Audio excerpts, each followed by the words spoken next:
Sorry, my alarm went off. It's like the emotions that I kind of feel like I'm not constantly sad all the time anymore, but like, I don't know, there's just something that's taking up all the room in my stomach.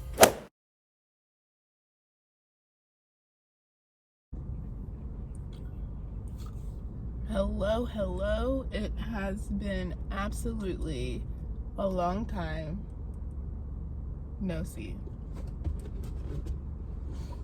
I'm not gonna lie, I have recorded so much content for you guys, and the way that life happened, it made no sense to put it out because things were changing like back to back to back. At one point there was a moving vlog because I was supposed to be moving in with Samuel, and then there was a life update not moving with Samuel, and now this is a life update no longer with Samuel. Yeah, so there's that. We are no longer together. The details are not necessary, but I just thought I'd have a little car chit chat with you guys. Me and Cal have just finished a little drive around the area, like our immediate area, mostly because I did not want to be indoors because it is such a pretty day, and I'm actually having a hard time today. We broke up 4 weeks ago, something like that. Like on the 29th of January we broke up. So almost a month, because today is the 21st, so almost a month, which is crazy how fast that went. It has been an absolute emotional roller coaster, as you can imagine. But you know, at this point I'm just putting it in God's hands. I have gone back and forth over these past few weeks, still wanting to believe that what I felt 7 years ago, the vision I had, whatever, that is still valid. But you know what? And maybe it is, just maybe not in this time. I don't know. I'm not gonna pretend to know. I also am not trying to understand it, because that just hurts a lot more than just kind of focusing on healing, because I obviously have a lot of that to do, and trying to figure out who Anaya is without him, because I mean, granted, we were only dating for 4 years, but we had been talking for like a few years before that. So altogether, we had been like talking, like seriously talking for 7 years. So that's like 7 years of our lives that have kind of just stopped. Well, life hasn't stopped, but you know what I mean. It kind of just like went a different direction. And like I said, I've been doing a lot of reflection. And so I do know that I mean, there's stuff that we needed to work on in our relationship, and there's always going to be stuff that you can work on whether you're in a relationship or not. But no, I've got to focus on refinding who I am, or trying to figure out who I am without having to take into consideration him also, which there's nothing wrong with that. When you're in a serious committed relationship, you do want to take into account how your partner is going to feel, based off of decisions that you make. I think that is important, to just take the other person into consideration like that. So like, there's nothing wrong with like me having to figure out or become comfortable with making decisions without having to think about somebody else. For some, that might be liberating, but for me, I am that person who tends to put everybody else before themselves, and like, oh, okay, but what about them? How are they gonna feel about this? Let's meet in the middle so that they could also get something out of it, kind of thing. That's who I am. And so it's been difficult for me to make decisions about my future now and what that's looking like without really having to take anybody else into consideration. I mean, there's Cal, but literally he will go wherever I go. He is an extension of me at this point. So it's basically just thinking about me, myself, and I. And I don't remember the last time, other than deciding to go through with the breakup, I don't remember the last time I had to be selfish like that. Because like I said, it's been 7 years. It's absolutely crazy. Like how fast that time went by. Like you don't realize how much time goes by when you're in a relationship until you sit down and think about it. And most of us don't sit down and think about it until after the relationship has ended, or if you get to like certain milestones in your relationship. But yeah, so that's that. Now I'm still taking my gap year. That doesn't change. That hasn't changed. That probably won't change. Because I really don't want to go into grad school burnt out, which is where I'm at. Even before all this happened, I was feeling very much burnt out. And so I have to find a place to live, but I also need to find like guaranteed income post grad, because that is going to be happy birthday, man. Sorry, I got email. That is going to be a factor in where I go. I have some ideas, because when me and Samuel were supposed to be moving in together, I literally looked around almost all of Raleigh. So I have ideas in mind of places that I personally really, really liked, that has decent amenities, in concern to Cal, like somewhere like dog parks or like a pet washing station or something like that. Those are really important amenities for me, just because I do have Cal. He is a big boy and he likes to be outside, which means he needs somewhere to run and he needs somewhere to have a bath where I don't have to pay for it every time I go in there. Well, I mean, you pay for it in your rent, but you know what I mean. But yeah, so now that has kind of been my focus. I literally have 3 months until I graduate, so I have to figure that out, and quickly. I do have an internship lined up that's supposed to start next month, so in March, and it's supposed to go through December, so I feel like I could possibly do like a 6-month-ish lease, work until December, and then start grad school in the spring instead of the fall. So maybe instead of taking a whole year off, I take like a semester off, which, I mean, it is an option, but it's just so much. It's so much to think about.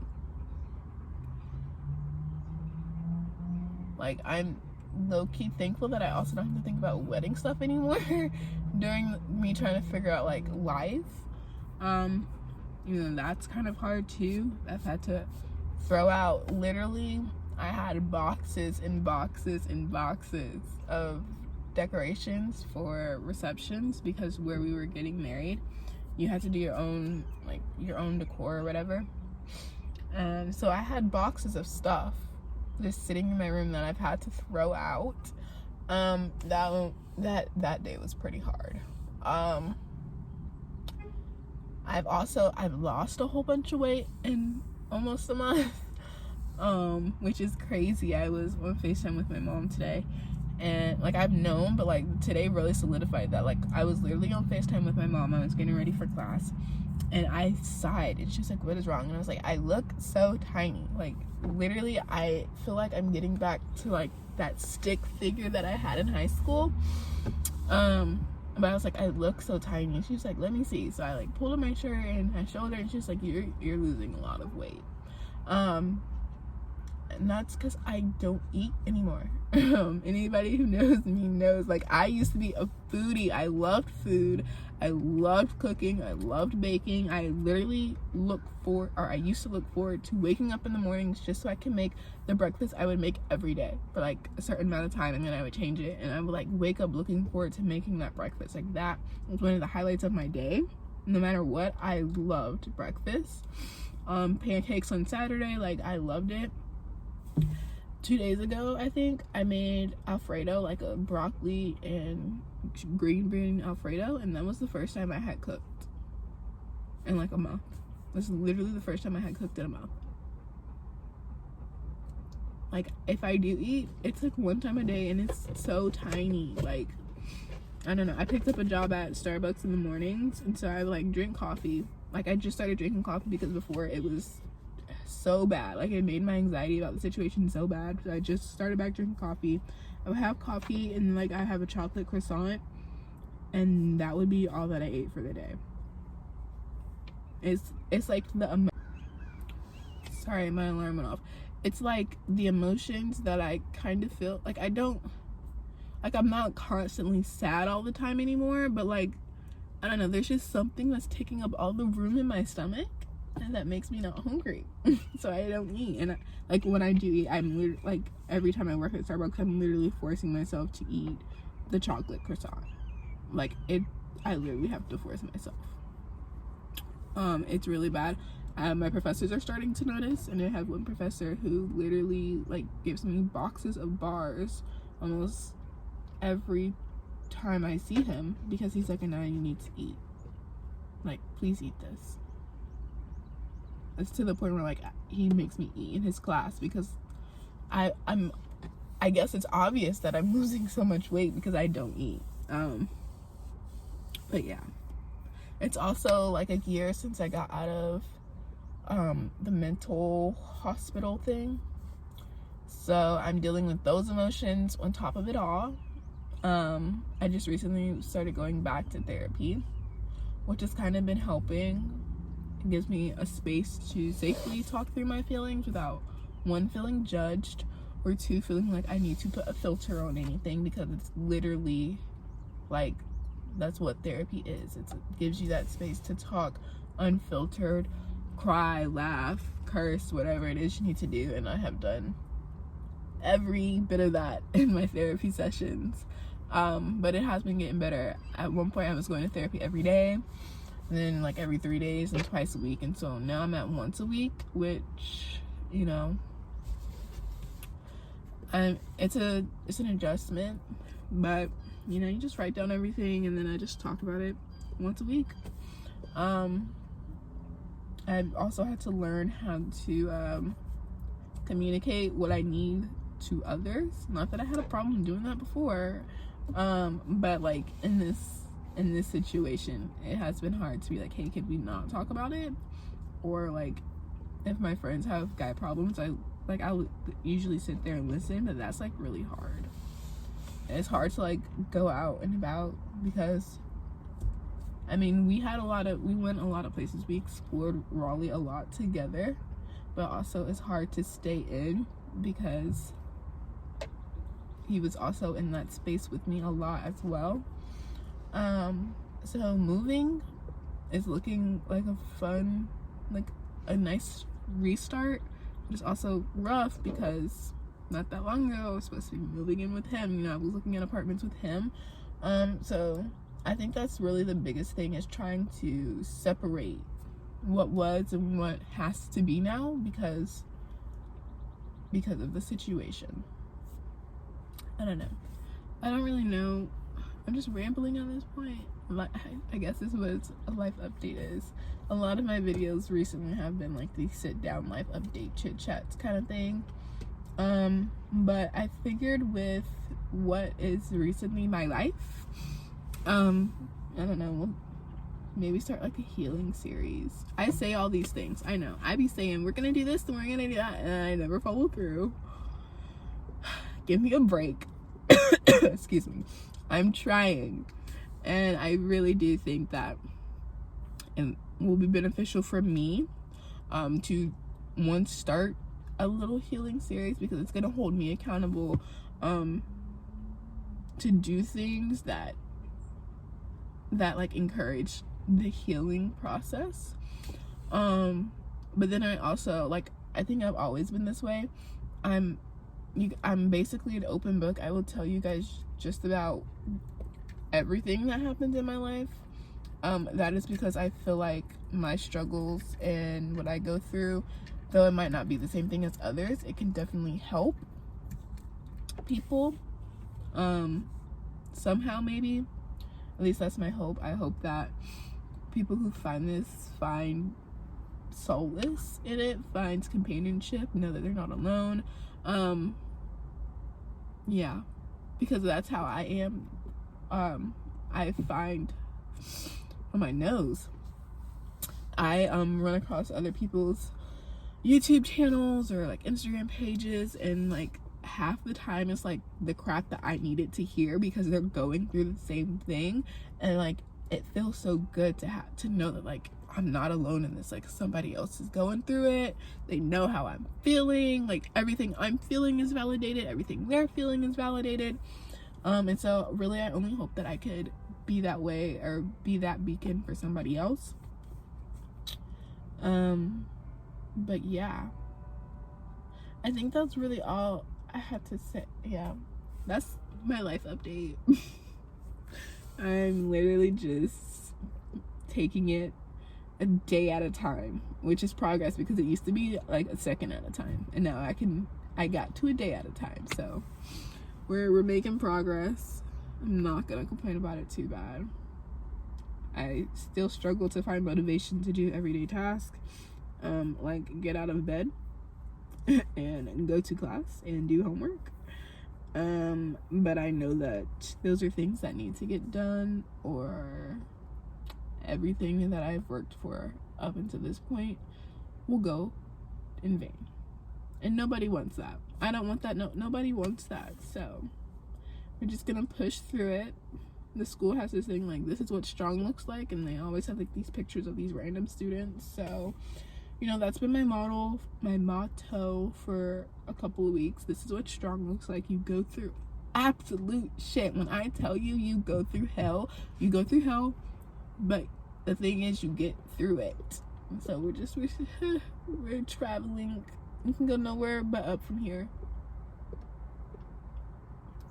You can go nowhere but up.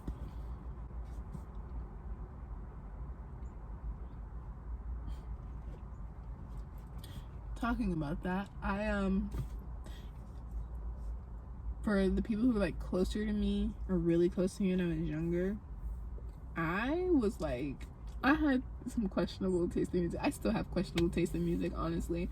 I'm not that person who like, I listen to like white people music, like serious. Like, no, not trying to be rude or anything, but like that's who I am. Like, yeah, like I'm really into Shawn Mendes, really into Demi Lovato, was once upon a time really into Justin Bieber, not so much now, but like really into that. Skylar Grey, like really into like that kind of Christina Perry, Christina Perry, like that group of genre of music-ish kind of stuff. You know, when we're younger, all these people that we look up to, like music-wise, they come out with like these breakup songs, and like you're singing them at the top of your lungs, and like you don't understand, but you feel it. You're like, oh yeah, I feel it, like singing at the top of your lungs in the shower. Like that was me.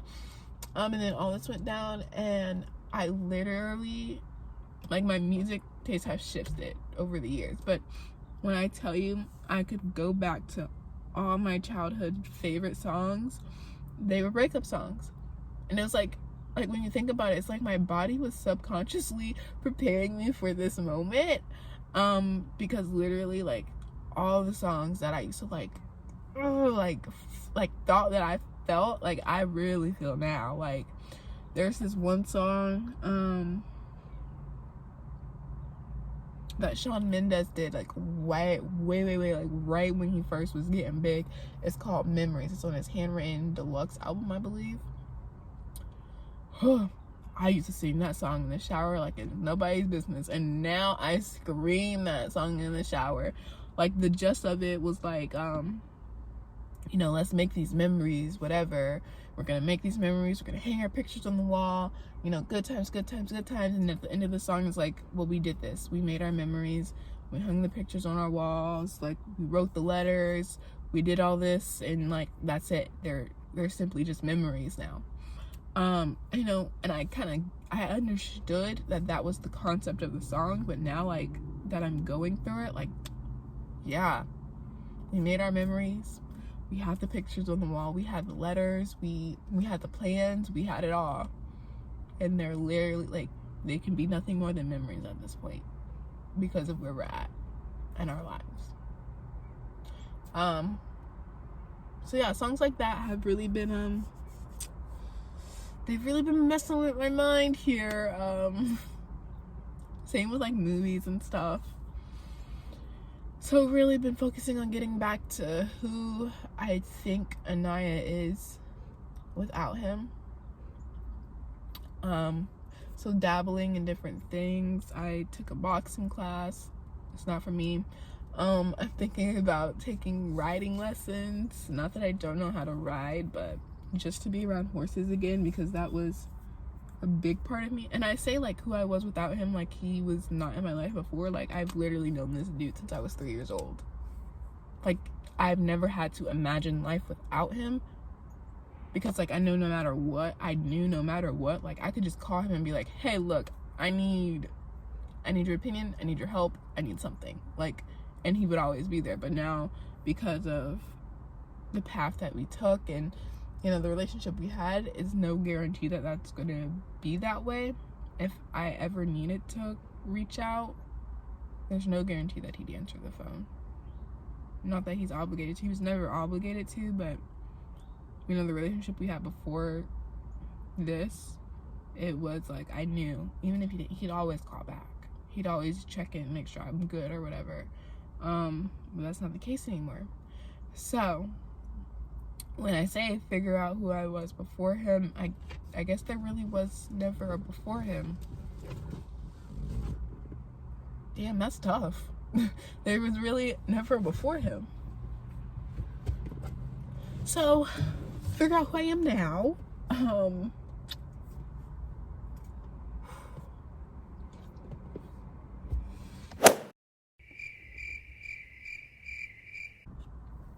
Okay, I had to fix my face because that realization was rough. That was a rough one, but we're good. We're good. But yeah, now just trying to figure out who I am without him. Without him. But like I said, I've been thinking about possibly taking riding lessons because I have always really been big into horses. Trying to figure out what like I want my career path to be. I recently started thinking maybe of signing up for the MBA program here, so getting my business degree, and then still doing what I want to do, like museum work wise, but maybe doing that part-time or like on a volunteer basis, and then starting the camp that my mom used to want to do when I was younger. She used to want to have a horse camp for autistic children to come and ride, because horses are like, I don't know, it's so freaking magical, that interaction between a horse and then a child with autism. I don't work with, never have I worked with anybody with any sort of disability, so I definitely have a lot to look into for that. But yeah, I'm thinking that maybe I could just do museum work part-time and then open that camp, and start it maybe as a summer camp for autistic children. But I'm thinking that it might be cool to expand it to a camp for people with autism in general, like not a specific age group, and not just children but adults as well. And then also maybe making it a year-round thing and not just a summer camp. But then there's also like, I don't know, what if I go to school for education, like go get my master's in education or something, and then come back and teach as a history professor here at Meredith. You see my dilemma? I mean, because right now we have no professor of color in the history department, which is kind of problematic, but not really, because I go to a PWI. But for the very few students of color who go through the history department, whether for gen ed, a minor or a major, whatever, they do not see any professor of color in that department. So I think that like that could be something, but I've never really wanted to be in the classroom. So like it doesn't make sense that that is a desire for me right now, but it is.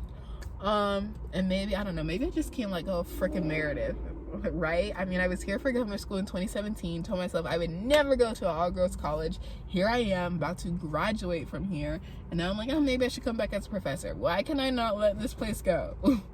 It has a hold on me, and it hasn't even been that great. I mean, it hasn't been horrible, but it hasn't been that great either. I don't know. I have a lot to talk through, to think through, to decide. Like, where would I even live if I did the horse camp thing? Because like there's not even any places to go riding here in Raleigh. Like I either have to drive to Wake Forest or to Durham to go riding, so like I couldn't stay in Raleigh. My internship is in Durham, but I don't necessarily want to live in Durham because I don't like that area.